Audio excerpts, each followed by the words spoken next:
Selamun Aleyküm İkram karşısındaki kardeşlerimiz. Bugün derneğimize Hatay, Antakya'dan Abdullah kardeşimiz ziyaretimize geldi. Hem kendisi bir depremzede olarak orada, yani bu depremde yaşayanların tek tek anlattı. Ama işte çok duygulandık. Tüm millete ders olabilecek çok güzel bir kelimeler kullandı. Şu yüzden dedik ki ikram karşısında tüm vatandaşlar bir kardeşimizden duysun, hem bir ders alsın dedik. Hoş geldiniz Abdullah abi. Hoş bulduk. Esselamu Aleyküm. Aleykümselam. Abi ben Hatay Antakya. İsmim Abdullah. O gece yaşadıklarımı anlatayım. Rabbim öncelikle kimse böyle bir şey yaşatmasın. Amin. Bir gün öncesi çok güzel bir günümüz geçti. Günlerden pazar. Bizim memlekette kar yağmaz kolay kolay. Evet. O gün kar yağmıştı bir gün öncesi. Pazar günüydü günlerden. Güzel bir kar yağmıştı. Çocuklarımızı aldık. Yiyeceğimizi aldık. Güzel bir eğlenmeye gittik çocuklarla, arkadaşlarla. Eğlendik. Güzel de eğlendik. Ve akşamüstü evimize geldik. Çocuklar bir gün sonrası hazırlık yaptılar okul için. Okul açılacak. Çocuklar ütülerini yaptılar. İşte yemeğimizi yedik, ütümüzü yaptık.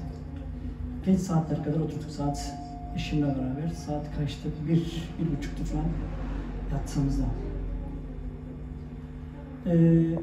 Hiçbir şey yokmuş gibi yattık. Ta ki 4.17'ye kadar. Evet. 4.17 bizim yaşadığımız o deprem oldu. Ve o deprem hanım ve ben kalktık o an. Ya Antakya'mızda zaten ufak tefek depremler oluyordu. Ama geçiyor. Böyle bir şey yoktu. Ve o gece ikimiz bir kalktık, yatağımıza oturduk. Ve selavat getirmeye başladık. Ve selavat getirdikten sonra baktık ki olacak gibi değil, şehadet getirmeye başladık hanımla beraber. Allah. Ve halen daha ilginç. İlkin alttan vurmaya başladı depremimizden. Alt taraftan. Ve bir gürültü, bir şey. Evet. Ve o sırada artık dedim ki hanıma, hanım, çocuklar. Ve o çocuklar için koştuk ikimiz bir. Zaten evin içerisinde koşamıyorsun da. Rabbim bizi o depremde koridor içerisinde bir o köşeden bir o köşeye, oradan oraya bizi vuruyor duvarlara. Evet. Ve çocuklara bir şekilde ulaşabildik. Çocuklar bizim için sesleniyorlar ama biz duymadık. Ve ulaştığımızda çocuklar ağlıyor baktık. Anne baba diye. O sırada zaten hanıma dedim ki sen çocukları al, ben kapıyı. Zaten şunu söylüyorum. Bizim en çok kaybımız nerede oldu? Nerede oldu? Kapı girişi ve merdiven boşluklarımız. Evet. Rabbim sanki bana kapıyı aç gibisinden Evet. bir şey verdi sanki o sırada. Evet. Ben hemen kapıyı açtım. Hanıma dedim ki, hanım sen çocukları al tut. Evet. Bunu alalım önce. Evet. O sırada zaten hanım çocukları alırken ben kapıyı açtım ve çocukları alıverdik hemen. O sırada zaten ışıklar kesti. Rabbim sanki o an bize bir ışık açtı. Bizim ev 3 katlı bir evdi. Oturmuş olduğumuz binaydı. 3 katlı bir bina. O sırada zaten ben orada bir tezgahtardım. Ayakkabıcıydım. Ve o kadar ayakkabının içerisinde o gece ben ve çocuklarım eşim. Bir tane ayakkabı değil, bir terlik dahi giyemedik ayağımıza. Nasıl çıktığımızı zaten bilmedik o gece. Evet. Zaten aşağı çıktığımızda kıyametti ya. Bu bir kıyamet dedik zaten. Ana baba bir günüydü zaten mahalle. Kiminin evi yıkıldı, kiminin evi kaşı gözü açıldı. Ya insanlar bağırıyor anne baba diye. Feryat ediyor ya, resmen feryat ediyor. Evet. Ama insan elinden bir şey gelmiyor hocam. Gelmiyor. Ve o gün emin ol biz dedik ki bu kıyamet başka bir şey değil. Kıyamet artık tamam dedik, sonumuz bu.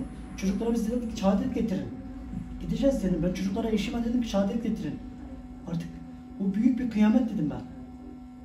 Allah. Ve o gün baktım ki zaten yağmur, çamur, kar, kış, dolu. O biçim bir gündü.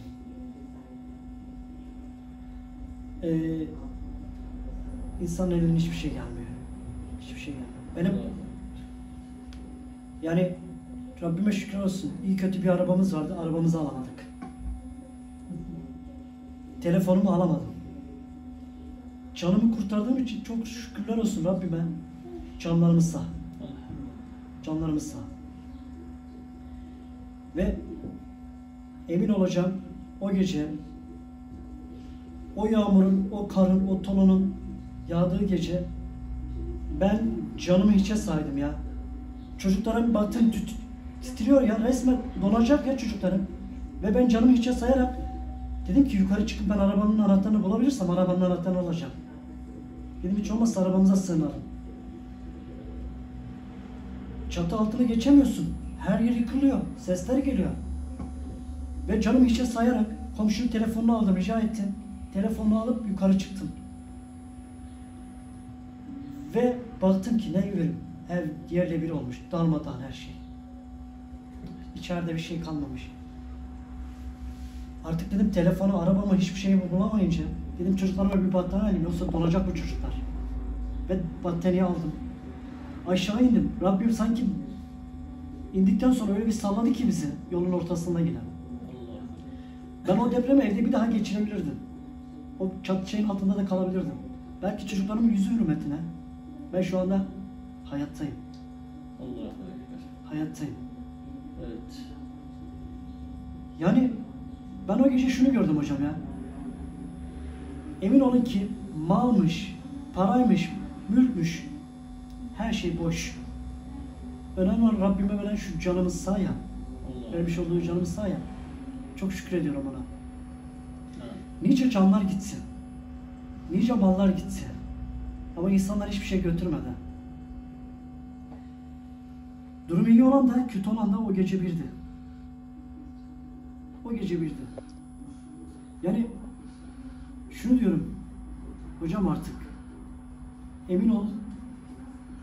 Yani bir karış toprak için, bir ufak şey için birbirimizi kırdığımıza değmez. Dünya malı dünyada kalıyor. Çoğu insanlar gitti. Çoğu akrabam gitti. Çoğu arkadaşlarım gitti. Rabbim mekanlarını cennet eylesin inşallah. Yani kalanlara da uzun ömürler versin. Hastalarımıza da şifalar versin. Yani bakıyorsun, evet hayat devam ediyor bir şekilde. Ama insanlar buradan bir ders çıkarması lazım. Buradan bir ders çıkaralım ya. Tabii. Allah razı olsun. Çok güzel anlattınız. Biz evet, deprem olduğu zaman Hatay'a gelmiştik. Önceden tanışmadık için orada karşılaşamadık. Evet hocam. Ama oralarda gezdik. Antakya'larda gezdik. Komple Hatay yani bitmiş yani. Bir şehir boşalmış. Antakya diye bir şey kalmadı. Evet, Hatay diye bir şey kalmadı. Ama bizim şu geliyor. şeyimiz vardı hocam orada ya. Bir arkadaşlık bağımız vardı. Biz orada mezhep ayrımı etmedik hiçbir zaman. Irkçılık ayrımı etmedik. Her türlü insan vardı bizim Hatay'da. Ama Allah. hepsiyle kardeş gibiydik. Maşallah. Hepsiyle. Alevisiyle, Sünnisiyle, Yahudisiyle, Kürdüyle, Kürtüyle. Her türlü insanla biz orada nasıldık? Abi kardeş gibiydik. Rabbime şükürler olsun. Öyle bir şeyimiz vardı ki, bağlılığımız vardı ki. İnşallah olur. Bir daha olacak o şeyler. İnşallah. İyi olacak. İnşallah. Bence Hatay bu 11 yıl daha iyi olacak inşallah. İnşallah. Bakın ezeller susmuyor. Bayraklar Rabbime inmiyor. şükürler Devletimiz olsun. ayakta. Kesinlikle. İnşallah. Başka her şey bulunur diyor. Her şey gelip ya Evet. canlar gelmiyor. Mallar geliyor ama. Evet, evet. Her şey geliyor. Para da geliyor. Her İnşallah. şey geliyor. İyisi cenneti inşallah. İnşallah diyorum ben, her şey Zaten hepsimiz gideceğiz tek tek. Sadece sıra bekliyoruz. kesinlikle. Evet. Rızkımız kesildiği zaman Kesinlikle. hemen gideceğiz. Kimin ne zaman nerede can vereceğini tek Rabbim Tek bilir. Allah veriyor. Evet. Başka kimse bilmez. Ve ben şunu gördüm. Biz hanımla hep sürekli dediğim gibi şunu yaşıyorduk. Ben memleketimdeki kiracı bir adamdım. Kiracı bir adamdım. Eşim derdi ki, ya Abdullah Bey, işte bir evimiz olsun derdi. Bir evimiz olsun. Ya silip süpürüp bir orada olsun, bir oda, bir mutfağımız olsun, bir banyomuz olsun. Bizim olsun ama derdi bana. Hanım, olur inşallah derdim ben her zaman. Her zaman olur derdim hanıma. Ve şükredelim derdim. Hep şükredelim ama hayırlısını isteyelim derdim Allah'tan. Hep Allah'tan hayırlısını isteyelim. O hayırlısa o bize zaten verir onu derdim ben işime. Evet. Ve ben kiracı dediğim gibi semtlerden ev baktım. Ve şu anda o bakmış olduğum semtler hep yerle bir olmuş. Rabbime şükürler olsun. Evet. Canımız sağ diyorum ben. Allah. Bak hanım, bak ev istiyordum ama dedim bak Olsa nice evler gitsin. evde giderdi. Nice evler gitti. Rabbime şükürler olsun. Bak bizim canımız sağ. Belki Rabbim bize bunu hayırlı eylemiş ki, bize bunu lütfetmiş ki canımız sağ. Onun için artık şu anda hanım bana ne diyor biliyor musun? İşte Abdullah Bey diyor, sen başımızda ol. Çocuklarımız yanımızda olsun. Allah. Ben başka bir şey istemiyorum diyor Allah'tan diyor. Ne mutlu bir ailenin bir arada olması. Evet. Çocuklarla, eşle, hanımın bir arada olması. Bu çok önemli. Mesela biz şimdi ezan çıkarken bir şey hatırladım. Bakın ben Türkiye'de her ezan sesi duyduğum zaman Doğu Türkistan'da 7 senedir Müslümanlar ezan sesi duymuyor. Ezan sesi duymuyor. Yani zalim kızı için ezan yasakladı yani. Evet. Hatta bu Ramazan tutamadı. Ramazan bayram gibi bayram da yaptırmıyor, namaz kıldırmıyor. Türkiye'nin kıymetini bilmemiz lazım. Ama Doğu Türkistan'da çok aileler, mesela anasından, babasından, çocuklardan ayrıldı. Burada Evet. yaşayan çok Uygur Türkleri var. Birilerinin eşi Doğu Türkistan'da şehit oldu. Birilerinin eşi zindanda yatıyor. Aileden ayrıldı. Çocuklar yetim ortada kaldı. Bir ailenin bir arada olması, kadınla, eşinin, çocukların. Bu en büyük zenginlik biliyorum ben. Bunun kıymetini bilmek lazım. Evet. Çok şükür. Bu dünya dört günlük yani. Biter. Fani bir dünya. Tabii fani dünya. Her şey gelip geçici olan bir dünya bu. Tabii. Önceden Önemli olan ahiretimizdir. Allahu Ekber. Ahiretimizdir. Evet.